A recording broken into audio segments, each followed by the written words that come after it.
Welcome to the Silvan Australia podcast, where we talk everything rural lifestyle.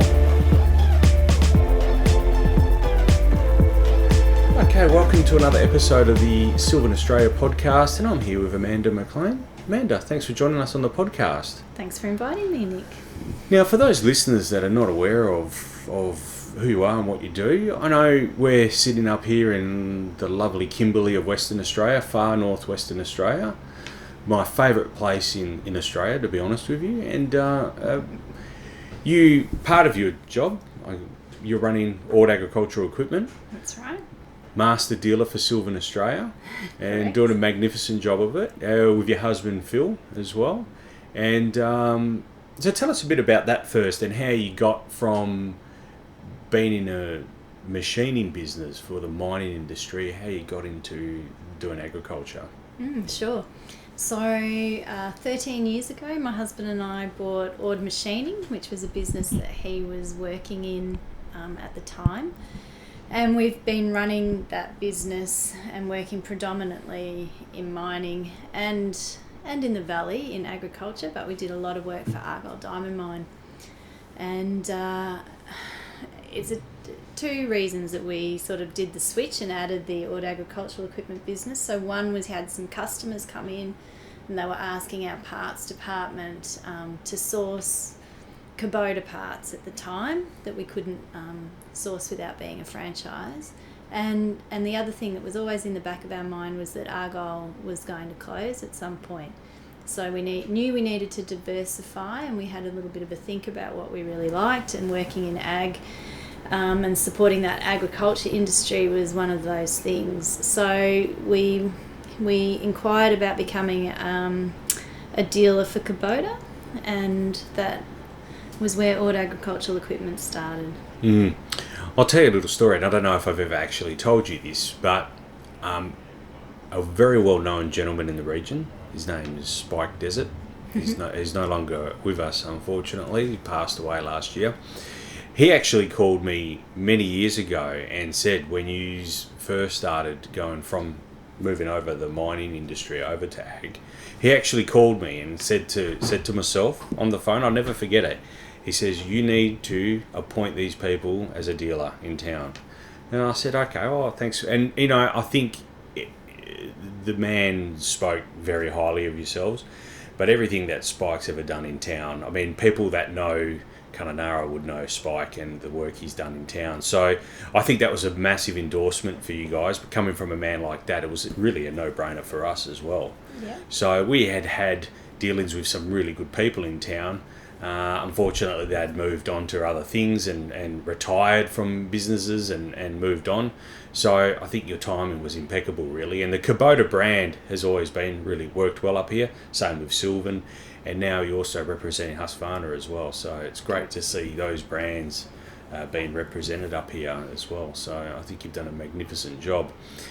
Tell us the sort of crops in town as well. I know it's changing. I've been only coming up here 10 years, and I've seen a slight change in the 10 years. So I've seen the sandalwood, less and less of the sandalwood, and now we're seeing more cotton coming in. So tell us a bit about that. Yeah, you're right. It does change, and even today I went in and spoke to my husband Phil and our sales manager Warren, and I said, just make sure I'm still up to date on what's been getting grown around the valley at the moment. So we do still grow melons and pumpkins, beans, mangoes, bananas, pawpaws and limes. So those fruit and vegetable products. But there's also sorghum, corn, mung beans, ballotti beans, chickpeas, and then there's also cotton and hay as well. So cotton's a really new and exciting product in the region. So most of that is grown under what we call flood irrigation, I guess. So we're very lucky up here. We have Australia's biggest dam not very far from here. Yep. So the Ord Dam is dammed, and then that feeds Lake Kununurra, if I'm correct. Yeah. And then there's a diversion dam in town that sends the water that's not required out to the ocean eventually, which is about 200 kilometres away, isn't it, from here? Yeah. So that water then supplies all the irrigation channels locally. So I was just explain to our listeners how important the water is here in town. And we are so lucky here to have two things. We've got water and we've got sunshine. So water is one of the draw cards to the region. It's so important for agriculture. But the water also supports that tourism industry and makes our town feel so vibrant and, you know, such a lovely place to live and work. Argyle, Lake Argyle, up at the top dam. Yep. That's a beautiful destination on everyone's tourism list, but that is the start of the water coming down into the valley and going out. Yeah. So over the 10 years that I've been coming here, I've seen, I'll be honest with you, I've never seen the town so vibrant as this visit. There's probably some other factors involved in that. I would suggest COVID and the fact that in Western Australia we have been isolated to other parts of Australia. But it's really great to see. I know we have to line up for food. I know we've got to line up at the bakery or whatever it may be. I think it's a small price to pay, but tell us, just explain how important also tourism is in this town as well.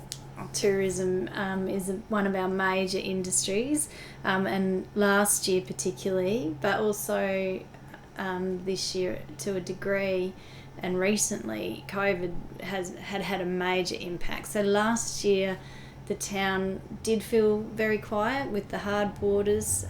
People that would normally do the loop of Australia or come up the coast or down the coast through into the Northern Territory, those people just couldn't do that trip. And a lot of our places along the Gib had to close, and it was really, really sad to see. So I think that's why it feels so vibrant this year. But having said that, town does feel really busy, and there's a lot of people with caravans and a lot of people here. But I think, we're still probably having an impact from COVID in that people that would normally fly in or travel on a bus tour and do a lot of all of those tours, paid tours, they've not been able to come. But it certainly does feel really buzzed with excitement at the moment. And it's nice. As I said, I love coming up here, but I think this trip in particular has been really enjoyable, just seeing all the people getting around with caravans and whatnot. Yeah. You're very busy, I know that. So talk us through your day. I know someone mentioned to me yesterday, netball coach as well. Oh, No. Some sporting coach of some take kids for... Oh, no, I did, but I've had to drop a lot of our junior sport helping. I really just go and help and support the coaches. So we've got some good coaches with tennis and netball at the moment. Tennis, that's what it was. Yes, sorry. So at the moment I find that I'm spending a lot of time in my role with the East Kimberley Chamber of Commerce and Industry. Yeah, so that was I didn't know that up until last night when we were out, and someone mentioned to me that that's another role. So tell us a bit about that, because that sounds like, apart from running this business and also having 3 children, young children, getting them to school and sports, that sounds like a pretty big task. Oh, it is a massive task. It's a big challenge. It's exciting. I think what I really enjoy most about it is that we can make a positive influence for the region. So, and last year really, really reminded us, I think, of what our purpose is as a chamber. So, being that we are here to support our local industry and our local businesses and try and, share information and feedback through to the government channels and all of that sort of stuff. Anything that we can do to improve their time while they're trying to operate businesses in the East Kimberley.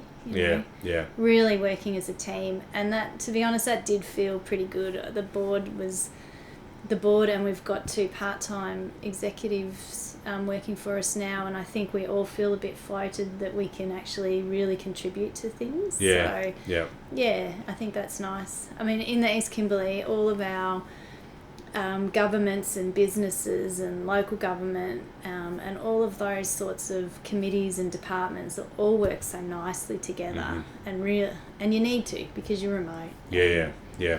Well, that was my next point. I feel up here as well, there's a bigger sense of community. I go into a lot of country towns that are smaller, bigger. You don't get the feel of community like you do from here, and I think it's unique in here because of the isolation. The closest town is Wyndham, which is 90 kilometre or 100 away from here, which is a considerable distance. And then there's the Northern Territory border, and then I think Timber Creek's a good 200 odd kilometres from here. So yeah, that's right. It's a sense of community in Kununurra which is unparalleled anywhere else, isn't it? Yeah, that's right. And I think it's important in a town where a lot of people don't have families to support them. So the community does really get behind people and, you know, check in and work together, and it does. It's got a good feel. And It's a lovely place. It is. It's always, there's never any, you know, everyone's so lovely to each other. And I see your customers, like I spend a fair bit of time here when I am here. Yeah. I see your customers walking in and they want to have a chat, or they might want to have, you know, talk. And I'll be honest with you, when I'm out on the road, I do try and catch up with end user growers, and you've got to make time and appointments. I find here, they're always willing to have you at no matter what time of the day and stop in for a chat, and, you know, maybe step in under the shade of the shed somewhere and have a nice cold drink with them. So it's very unique, and I think that's something that I can see the attraction in this sort of town. Yeah. Sure.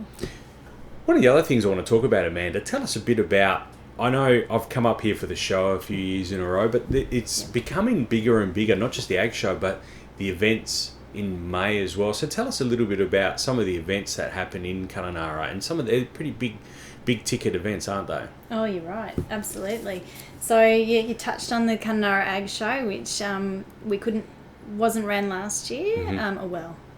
It was ran online, so that was really exciting and challenging for them, but they did come back this year, and they came back pretty strong, and we did have a fantastic ag show.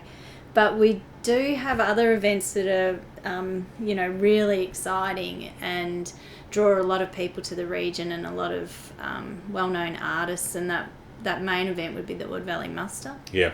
Yeah, and that's it's got something for everyone. You know, everyone. People who go there would go to more than one of the events within that whole week of festivities, and it's just excellent. It's a big event. I know it's even publicised down in Perth as well, and I know in the past you've had John Farnham.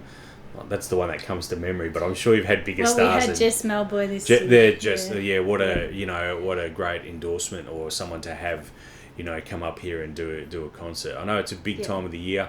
I know even the Cattleman's Dinner as well, just prior to the show. I did that with you a few years ago. I really enjoyed that, and the fireworks. It is for a small town. It puts out some pretty big events. Yeah, that's right. And we've got I think some events that really reflect our landscape as well at the moment. So there's the Lake Argyle Swim, and that attracts a huge amount of participants. It's a fantastic event. But we've also got the Gibb River Mountain Bike Challenge, and the adventure race that's held up at Lake Argyle every year, and I think they just show the diverse landscape that we've got and how we can use it. And we do use it for activity, and we do use it, for fun. And I don't know, I remember one of the events was the jet boat race as well, from dam to dam as well. You tell us a bit about that. That one's a bit of a favourite of mine. I haven't been able to get to it, but I think I'd like to enjoy that one. I think you would enjoy that one. I think you would really enjoy it. Actually, our office girl who works here, Zoe, she's heavily involved in organising the dam to dam, and she just loves it. And this year they had a fantastic turnout of people and participants. So it's a boat race from the top dam, the dam wall at Lake Argyle, and it comes all the way down into Lake Kununurra and finishes up at the ski club. And it's really good. That's a considerable distance as well. A lot of people think that. I used to think that the top dam was just over the Yep. the road. Yep. It's not. It's No. about 60-70 kilometres away, isn't it? Maybe even more. Possibly. I don't know the exact distance, but it is a fair way, and Yeah, quite yeah. a way in a boat trying to. Yeah, I know. Yeah, come all the way back. So that's another great event as well. So and we've got the rodeo on this weekend. We normally have 2 per year, Yep. and they are an excellent event as well. Lots of fun, attract people from the territory and WA, and really good. Yeah. And I urge a lot of our listeners that might head to Darwin as well for a bit of a trip to maybe just spend the extra money, hire a car and drive back to Kununurra and then take a plane from Kununurra back to Perth. Yeah, great idea. Yeah, I know there's a lot of events happening this time of the year up in Darwin as well, and Catherine too. Yep. And the whole region it really is a buzz in July. It's really good for us Southerners. I call myself a Southerner, to get away from not just Perth but Melbourne, Sydney, those sort of areas. Yep. To get away, because I think it's 35 today and we're in the middle of July, so it's, at this time of year, the weather is unpassable. It is just beautiful, and the nights cool off a little bit, so camping and everything is lovely. And absolutely. Well, look, Amanda, we really appreciate you coming on the podcast. It's been great, and thanks for having me up here as well. I really, as you know, I enjoy my time up here. It's a pleasure to and have you. Silvan Australia is really, we're really thankful to be to work in partnership with you guys up here in the Ord and represent our brand as well, and not just our brand but the Brevileri brand, the Nobly brand, and the Selector range of products that we do. I know it's not just the machinery that you guys do; it's also that you've got a showroom full of Selector gear. So our customers can just come into town and buy whatever they need out of a catalogue and whatnot. Most of the stuff you've got on the shelf here as well, so that's really great to see. So we really appreciate it, and thanks for coming on the podcast. My pleasure. Thanks for having us here, and hopefully I can get back up here very, very, very soon. Hope so. No worries. Thanks, Excellent. Amanda. Take Thank you. care.